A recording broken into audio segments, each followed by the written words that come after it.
Il est question de Transformers, l'âge de l'extinction. Transformers 4, l'âge de l'extinction, toujours réalisé par Michael Bay, C'est la plus grande avancée en qui physique moderne s'assagit un depuis petit la fission peu, nucléaire. qui maîtrise mieux sa caméra, qui Un nous métal fait rare, plus trop de de nature mouvements moléculaire instable. totalement foufou, et surtout qui enfin a une mise en scène un petit peu plus élaborée. Transformers 4, c'est une sorte de reboot, ça remet un petit peu les choses à plat, mais tout en restant dans la continuité de ce qui s'est passé avec Transformers 3.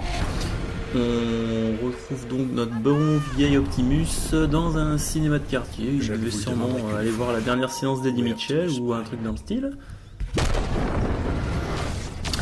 Mark Wahlberg le déniche donc dans ce cinéma et va découvrir que c'est un Autobot. Et les deux vont s'associer pour essayer de calmer le jeu, une espèce de machination intergalactique. Qu'est-ce que c'est? La réalisation de cet opus est simplement très très bonne, avec beaucoup de mouvements de caméra, vraiment fluide, une mise en scène péchue et vraiment réussie.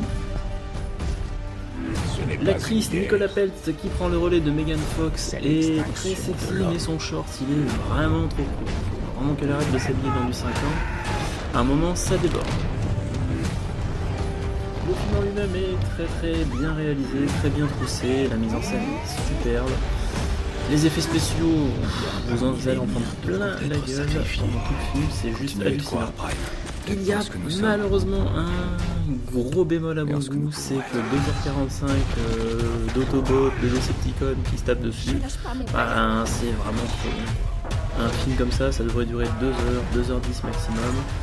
Et là, même si le design des monstres, des robots est juste hallucinant, là ça fait vraiment trop. Mais malgré tout, essayez quand même de le voir en salle s'il y a encore l'affiche, et il y a encore l'affiche d'ailleurs.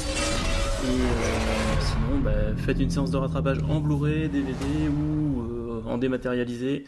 En tout cas, c'est un film à voir, mais il a un gros bémol, c'est la durée. Il est trop long, je ne pourrais pas donc dire que ce film est superbement bien. Il est très bon, mais c'est pas un bijou. Voilà. À plus tard.